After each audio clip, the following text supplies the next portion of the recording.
अस्सलाम वालेकुम व्यूअर्स, आप देख रहे हैं हमारा चैनल रिच पाकिस्तान और मैं हूं आपका मेजबान अब्दुर्रहमान। आज डिस्कस करेंगे पाकिस्तानी इंजीनियर्स की जानिब से बनाया जाने वाला पहला 3D कंक्रीट प्रिंटर। एक ऐसा 3D प्रिंटर जो घर बना सकता है और ये मार्क का सरंजाम दिया है नर्स यूनिवर्सिटी के तलबा ने। उनका डिपार्टमेंट है स्ट्रक्चर एंड सर्वे डिपार्टमेंट। उसके 4 तलबा इकट्ठे हुए और फैसला किया कि पाकिस्तान का अपना ऐसा 3D कंक्रीट प्रिंटर बनाया जाएगा जिसके जरिए घरों को बनाने की लागत 40 से 50% कम हो जाएगी। जी हां, आधी रह जाएगी।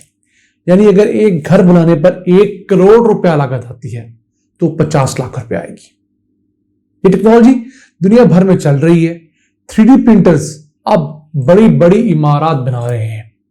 जैसे दुनिया की सबसे ऊंची इमारत सऊदीया में बन चुकी है जो 9.9 मीटर बुलंद है और ये 3 स्टोरी एक विला है।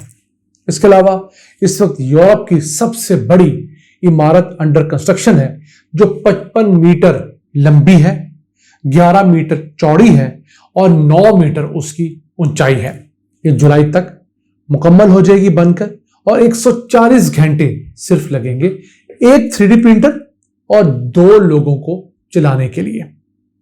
अब इसमें होता क्या है कि जैसे हमारे यहां कागज का प्रिंटर होता है वैसे 3D प्रिंटर होता है जो मुख्तलिफ अशिया बनाता है। उस 3D प्रिंटर के अंदर अगर आप कंक्रीट और उसका मिक्स डाल दें तो वो घर की शेप डिजाइन कर देता है। इसके जरिए जो लेबर की कॉस्ट बहुत ज्यादा है वो कम हो जाती है।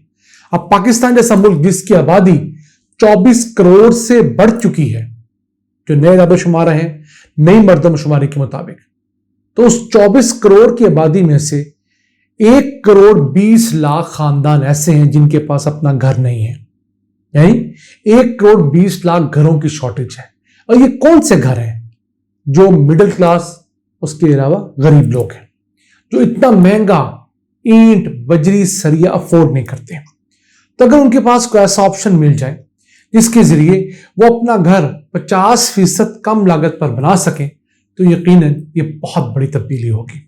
हाँ, इस टेक्नोलॉजी का एक नुकसान ये जरूर होगा कि मुल्क के मिस्त्री मजदूर जो हैं वो बेरोजगार होंगे। लेकिन चूंकि टेक्नोलॉजी नई है, हर बंदा इस टेक्नोलॉजी की तरफ शिफ्ट नहीं होगा। तो ऐसे लोग जिनके पास बजट कम है वो इसको जरूर अवेल कर सकेंगे। बजाय 2 कमरों का घर बनाने पे उनकी लागत 10-12 लाख रुपए आए, इस काम के जरिए वही लागत 5-6 लाख रुपए आएगी। अब 50% सस्ती लागत का मतलब है कि जो ईंट इस वक्त मार्केट में 13-14 रुपए की मिल रही है वो ईंट आप 7 रुपए में बना सकते हैं। आप इससे गमले डिजाइन करवा के गमले बना सकते हैं, पिलर्स बना सकते हैं, कंस्ट्रक्शन का कोई भी काम कर सकते हैं। हाँ, उस घर के अंदर अगर प्लम्बिंग करनी है, इलेक्ट्रिकल का काम करना है, दीगर पेंट वगैरह के मामलात है, वो तो आम लेबर ही करेगी। लेकिन जो मिस्त्री और मजदूर का काम है बहुत हद तक कम हो जाएगा।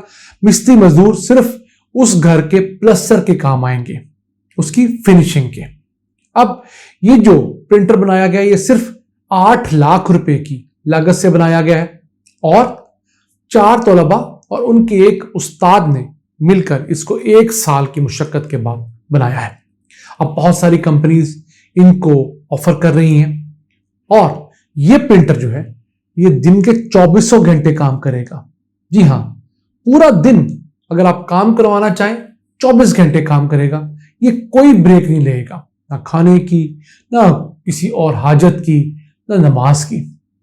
तो उस सिलसिले में आप समझ लीजिए कि आपने 3 गुना लेबर हायर की है, बल्कि 4 गुना। जिन्होंने छुट्टी करनी थी उस टाइम पे भी आपके पास ये लेबर मौजूद हो। आपके पास असल प्रॉब्लम आएगी इसको कंक्रीट मिक्स मुहैया करते रहना। वो अगर आप मुहैया करते रहेंगे तो ये एक प्रिंटर 5 मरले का घर 1 दिन में ग्रे स्ट्रक्चर कंप्लीट कर देगा। जी हां, 5 मरले के एक घर का ग्रे स्ट्रक्चर बहुत तेज भी आप करें तो 2 से 3 महीने ले जाता है। तो ये वही काम 1 दिन में करेगा। फिर आप उसकी फिनिशिंग में ऑब्वियसली टाइल वाला बाहर से मंगवाएंगे तो 2-3 महीनों में वो फिनिशिंग भी हो जाएगी। तो 5 मरले का घर आप बासानी 4 महीनों में फुली फर्निश कर सकते हैं इस प्रिंटर की मदद से। और कॉस्ट कितनी ज्यादा कम है उससे आप अज्यूम कर सकते हैं। अब कैसी बदकिस्मती है कि जो मिस्त्री मजदूर लोगों को घर बनाकर देता है वो अपना घर बनाने की कैपेसिटी नहीं रखता। क्यों? उसके पास मटेरियल खरीदने के पैसे नहीं है। तो उन लोगों के लिए एक अच्छा ऑप्शन हो सकता है कि वो अपना घर इस मॉडल के तहत बनाएं, अपनी छत बना सकें और एक अच्छी जिंदगी गुजार सकें। अब चाइना ने इस मॉडल को अप्लाई करने के लिए अपने 14th 5-year प्लान के अंदर शामिल किया है और कहा है कि 2030 तक चाइना की 30% नई जो बिल्डिंग्स हैं वो 3D प्रिंटर के जरिए ही बनेगी। अब देखिए कि अगली जो दिहाई आ रही है उसके अंदर हर जगह आपको यही 3D प्रिंटर घर बनाते हुए मिलेंगे। अब एक तरफ ये मिस्त्री मजदूर की लागत कम करता है क्योंकि इसको चलाने के लिए मैक्सिमम 1 या 2 लोगों की जरूरत पेश आती है, और दूसरा ये कंक्रीट की बचत भी करता है।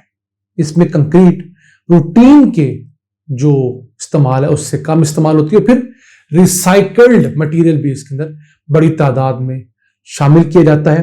उसके जरिए जो कार्बन डाइऑक्साइड का खराज है जो सीमेंट की फैक्ट्रियां कर रही हैं और दीगर फैक्ट्रियां जो कंस्ट्रक्शन का मटेरियल बनाती हैं वो 50 से 55% तक कम हो रहा है। फिर टाइमली रिस्पॉन्स है इसका, और इसके फवायद अगर देखे जाएं तो सिवाय एक नुकसान के कि ये जॉब्स कम करेगा, इसके फायदे फायदे हैं। 8 लाख में तो पहला बना है, अगला हो सकता है 6 लाख में बने, उससे अगला 3D प्रिंटर पाकिस्तान में 5 लाख में बने, 4 लाख में बने। तो अब अज्यूम कीजिए कि यहाँ इंजीनियर्स की छोटी छोटी कंपनियां होंगी जिनके पास 3D प्रिंटर्स होंगे और वो आपको आपके 5 मरले का घर 1 दिन में, 10 मरले का घर 2 दिन में, 1 कनाल का घर आपको 4-5 दिनों के अंदर ग्रे स्ट्रक्चर बनाकर और फ्लोर वाइज तैयार करके देंगे। उसके बाद आप उसके अंदर प्लस्तर के लिए मजदूर मिस्त्री मंगवाइए, उसके अंदर फिनिशिंग पे आप 2 महीने लगाइए, 3 महीने लगाइए और शिफ्ट हो जाइए। और कॉस्ट सबसे बढ़कर मैटर करती है, वो इंतहाई कम है। तो मैं समझता हूं हुकूमत को इस तरह के मॉडल्स को लो कॉस्ट हाउसिंग के अंदर प्रमोट करना चाहिए। हमारे देहात में हमारे गुरबा जिनके पास बहुत थोड़ा सरमाया है उनको आसान अकसात पर इस मॉडल के तहत घर बनाकर दें ताकि जो खुद रहेंगे मजीद लोग इस चीज को देखेंगे तो इस तरफ आएंगे और आहिस्ता आहिस्ता लोग 3D प्रिंटिंग की तरफ आएंगे। तो अगले 10-15 सालों में बाकी दुनिया के साथ पाकिस्तान में भी टेक्नोलॉजी फरोग पाएगी और ये 3D प्रिंटर जो कि पाकिस्तान का बना हुआ है तो इसके जरिए हमारा एक बहुत बड़ा रेवेन्यू का सोर्स जनरेट होगा, हमें फॉरेन एक्सचेंज में बचत होगी और ऑब्वियसली एक वक्त आना है कि टेक्नोलॉजी ने इंसानों को रिप्लेस करना है। तो हम क्यों ना आज से ही आहिस्ता आहिस्ता इसे इस्तेमाल करके अपने मुल्क को तरक्की की राह पर डालें और सफ़े अव्वल के ममालिक में शुमार किए जाएं। आज के लिए इतना ही। अपने मेजबान अब्दुल रहमान को इजाजत दीजिए। अल्लाह ने के बाद।